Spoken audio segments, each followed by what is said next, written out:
Selamat pagi Sobat Otomotif Indonesia. Perkenalkan, nama gua Abah Indra dari iTech.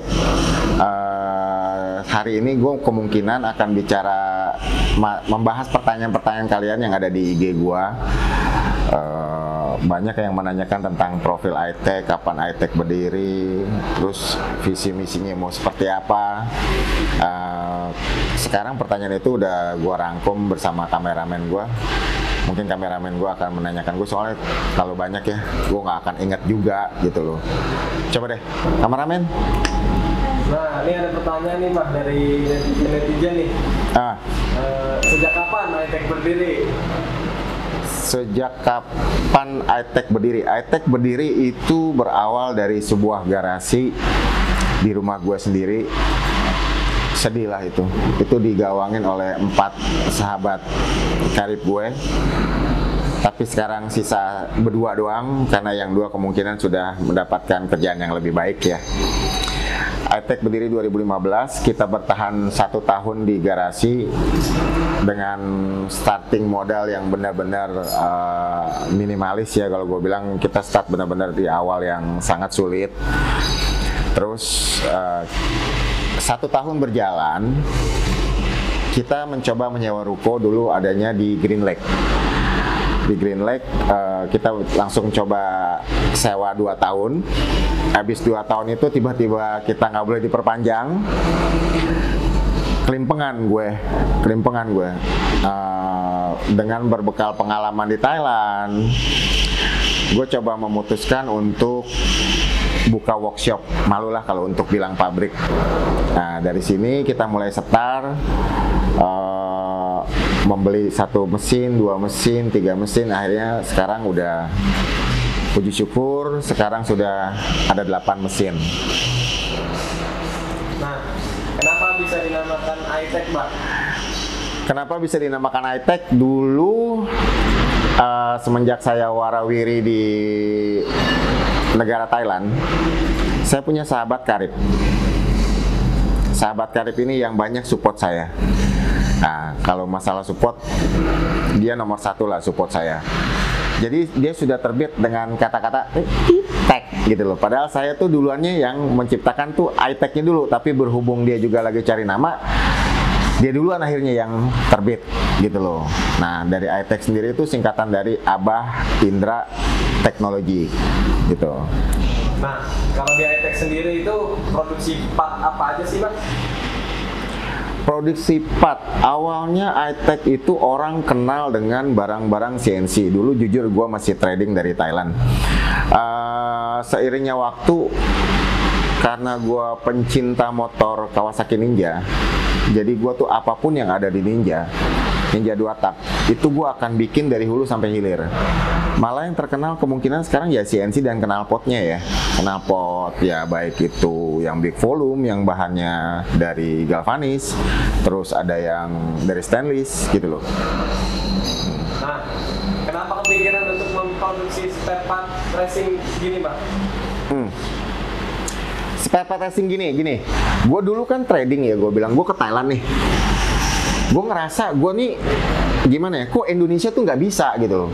Jadi ibarat di Thailand ini dulu, ibarat kata ya anak kecil, lu kasih bor duduk, lu kasih tapan, lu kasih ragum, itu pasti jadi barang suatu barang CNC yang baik, yang bagus.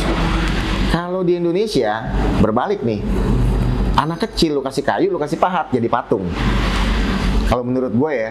Nah, kenapa Indonesia ini nggak bisa gitu loh? Indonesia ini pasti bisa lah. Tinggal kita mau belajar atau enggak. CNC tuh di Indonesia melek mungkin dari 20 tahun lalu ya. Cuman ya untuk pabrikan ya, pabrikasi, manufaktur, untuk yang sekelas CNC untuk mau bangun aksesoris motor tuh gue rasa masih minim lah. Kenapa gue mau membuat aksesoris ini? Jadi gini, visi misi dari iTech sendiri ini udah mulai serius nih. Gue penghobi, gue juga pernah mengalami masa muda. Gue pengen punya barang ini, punya barang itu gitu loh. Nah, cuman iTech ini mau memikirkan gimana ya menghasilkan barang yang baik, Cuman sekelas anak SMA yang udah mulai start modif motor itu tuh terjangkau lah. Tapi dengan harga ya kalau lu mau cari murah terus nggak bisa bro, nggak akan bisa dapat kualitas yang baik gitu loh. Apa semua produk diciptakan dari mesin CNC, Pak? Enggak juga. Sebagian ada yang create kita sistemnya manual. Orang yang biasa akrab di sini kita panggil itu kenteng. Contoh gue kan ada beberapa gue bikin tangki Elmo Ninja itu pakai kenteng. Nah seiring teknologi, seiring tim gue yang semakin, jadi gue juga ada kemauan untuk maju. Sekarang apapun kita berusaha untuk pakai machining. Kalau dulu iya kita pakai manual. Nah, produksinya sendiri untuk nasional atau internasional juga nih? Waduh, puji syukur sekali lagi ya. Kalau nasional sekarang, jujur kekurangan tim iTech cuma berdasarkan distributor. Kita juga tidak punya sales, tapi kita coba sekarang merambah ke online. Ke online ini juga kadang-kadang ya kita udah mulai serius lah, kita udah mulai ke online. Kalau penjualan itu bisa melalui distributor, terus paling juga kawan-kawan dekat yang minta barang gitu loh. Kalau untuk internasional kita sempat kirim ke Malaysia, masih rutin ke Malaysia, ke Filipina, ke Thailand pun kita. Sekarang saya sudah di zaman pandemi ini karena kalau Thailand tuh harus kita hand carry ya. Gitu. Untuk jumlah karyawan sendiri, iTech punya berapa karyawan nih? Sekarang 42. Namanya jangan minta disebutin ya. Tapi gue hafal semua sih, tapi namanya gak usah disebutin. Hafal semua gue. Karena saking dekatnya gue sama karyawan. Gitu. Nah, planning apa yang sedang dibuat untuk kedepannya nih, Pak? Kenapa? Planning apa yang sedang dibuat untuk kedepannya? Sorry nih ya, di workshop sini ya, jadi suaranya agak gini ya. Planning kedepannya. Planning kedepannya gue akan menciptakan barang-barang premium. Karena gue udah capek, hari ini gue bikin barang, besok di copy. Gitu loh, hari ini bikin barang, besok di copy. Sama, gue juga tukang kopi, semua pun di dunia ini tukang kopi. Cuman iTech mengcopy atau iTech di copy. Begitu kita mengcopy, kita harus hasilkan yang lebih baik. Tapi dengan catatan kalau untuk hasil yang lebih baik, gue minta jangan selalu menekan dengan harga murah. Itu nggak make sense sih buat gue. Nah, untuk pemesanan partnya sendiri kira-kira gimana, Pak? Kalau untuk pemesanan part sendiri ya lu bisa direct ke gue atau ke ada satu di sini staff gue, udah adik gue lah, itu si Jordan. Banyak sih di sini yang bantu gue untuk penjualan sih, tapi sekali lagi kalau udah dipegang satu daerah, misalkan ada satu di daerah di Pasuruan, itu kawan akrab gue, dan ada beberapa juga yang minta dari sana toko-toko besar minta sama gue. Ya jujur gue pasti alihkan ke teman gue ini, karena dari awal gue gue berusaha untuk komitmen ya. Dari awal iTech itu di Pasuruan gue rasa nggak ada yang kenal, karena manusia ini kawan gue, iTech jadi ada di Pasuruan. Harapan apa buat kedepannya apa nih, Bang? Harapan gue buat kedepannya ya, buat mungkin yang punya toko, ya kan gue juga punya kompetitor ya, yang punya toko di Indonesia ataupun yang modifikator Indonesia, kalau bisa lebih mencintai itu produk-produk Indonesia. Jujur, ada brand-brand di Thailand, itu tetap kreasinya, idenya, itu pasti minta sama anak Indo, confirm. Karena mereka yang tahu pasar di sini. Orang Thailand kan nggak tahu pasar di sini kebutuhannya apa. Karena request ke sana, hey guys, kita bisa loh ngikutin. Sekarang kita punya mesin loh. Harapannya ke depan ya putra-putra bangsa Indonesia ini yang harus create. Ya nggak cuman gue yang nanti yang punya mesin CNC loh. Bisa lah, awalnya gue juga dari, sorry ya, modalnya dengkul. Bisa sampai ke titik ini ya karena ya lu berusaha komit aja. Tapi cuman memang nggak gampang bro menjaga komit itu. Nah sekarang boleh nggak nih kita keliling pabrik buat lihat-lihat cara pembuatan partnya nih? Kenapa mesti nggak boleh? Nggak ada yang gue tutupin. Ayo kita keliling, oke ya? Yuk, sekarang kita keliling pabrik.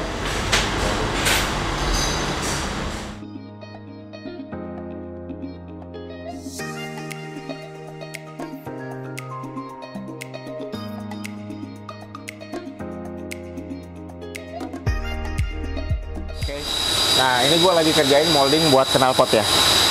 Jadi nanti iTech akan keluar lagi satu knalpot. Semua moldingnya kita bikin sendiri dengan mesin CNC. Kita untuk mengukur kepresisiannya sih.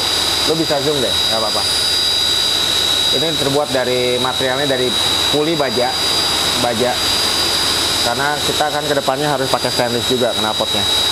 Oke. Yuk kita lihat yang lain. Oke. Ini ada salah satu produk. Ini untuk kita bikinkan untuk customer kita di dunia herek ya, persebean. Lu bisa zoom. Belum masuk proses anodize sih.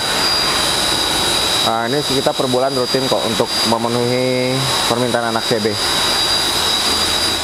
Yuk kita lihat programmer gue. Gue kerja apa pak? Bracket ya? CB ya? Jadi gue prosesnya tuh gambar dulu, habis gambar transfer ke dia, dari dia bikin langsung. Ini ada beberapa produk juga. Lo lagi gambar ini ya pak? Iya. Nah, Jun, untuk hereknya sama.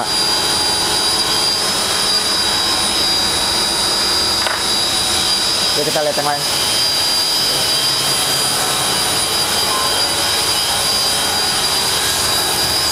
Ini lagi kerja segitiga ya? Segitiga barangnya sama. Untuk produk high-tech juga. Hasilnya nanti seperti ini tapi belum anodize ya.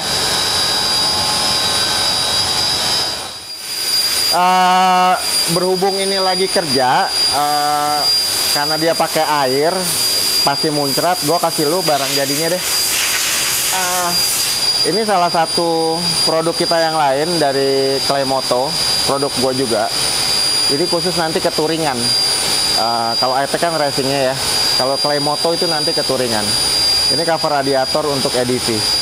Oke, satu lagi. Ini gue lagi mengerjakan silencer knalpot yang, nah jadi semuanya tuh gue prosesnya CNC, bukan cor. Jadi benar-benar dari bahan as kita bubut, terus kita langsung masuk untuk membuat segitiga ini, kita langsung lari ke sini. Ini masih program ya, gue stopin kalau nggak muncrat. Yuk kita lihat ke bagian rangka, pengelasan rangka ya. Karena gue kan juga lagi sempat mensupport juga balap drag 201 Indonesia.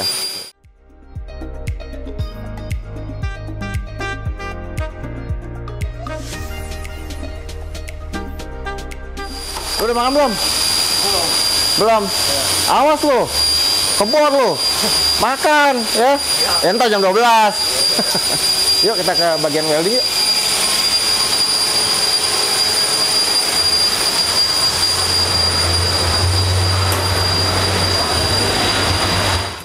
Oke, guys, sekarang gue mau nunjukin mesin laser gue, laser cut untuk plat. Kita potong pakai laser, jadi untuk ngejar presisinya ya, memudahkan juga kita untuk pengelasannya nanti. Kalau semuanya presisi, semuanya pasti akan mudah. Nah ini ntar prosesnya habis ini dia masuk ke roll untuk bikin bulat. Thank you. Udah makan belum lu? Bagus, jangan makan ya. Nah sekarang gue ke tempat keramat nih untuk drag 201.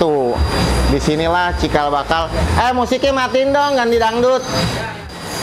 The master of welding gue, Kong. Kita lagi ngevlog Kong, mau masuk TV. Masuk apa YouTube Kong, tau nggak YouTube Kong? Nah ini prosesnya, panas. Nah ini yang tadi yang segitiga ini gue langsung masuk ke rotator untuk dilas ke silencernya. Masih jauh bro, ini masih jauh, nanti dimasukin ke sarangannya. Nah itu mesin laser juga udah mulai mau kerja tuh. Yuk mau jalan ya, laser mau jalan ya. Oh. Nah Las jangan. las boleh, cuman mata dia harus gimana ya. Nah ini gue juga ada proses pengelasan arem-arem gue. Nah ini yang lagi gue riset untuk kawan gue yang di Jogja. Ini MX 5 speed. Ya, dengan alat sederhana, cuman tingkat kepresisiannya gua harap ya udah terbukti sih di pasar drag ini 201. Dia lagi ngelas almu tuh. Terus kita ke tempat laser yuk.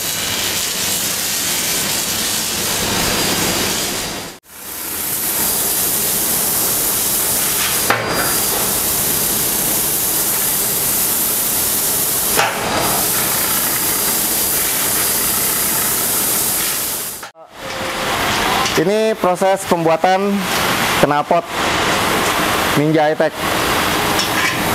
Lagi ngejik ya, Dut? Ini masih model Mas DN atau? Ini yang X1. X2 belum ya? X2 sudah masuk.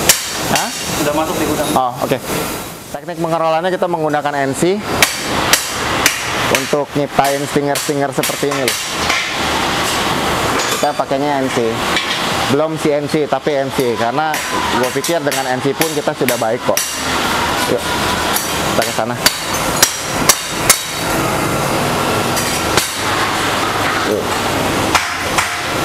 Cobra matok.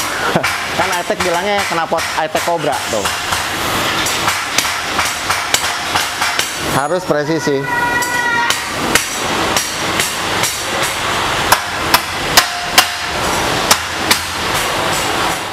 Nah, di sini gue tempat agak bersih, cuman ini tempat penyimpanan jig-jig gue. Gue pun kalau ditanya jig untuk apa nggak tahu saking banyaknya. Ya tempat ini agak bersih, cuman untuk bikin molding ya. Kita ke gudang yuk. Lo bisa lihat barangnya lagi mau dirakit.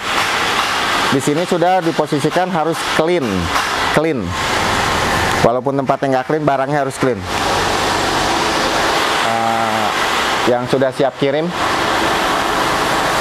ke distributor kita.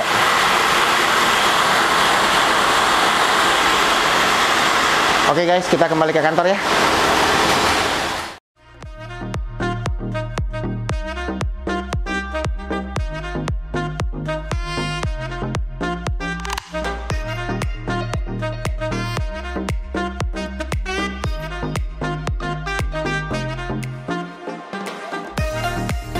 Oke Sobat Otomotif Indonesia, begitulah mesin-mesin dari Hi-Tech dan cara pembuatannya.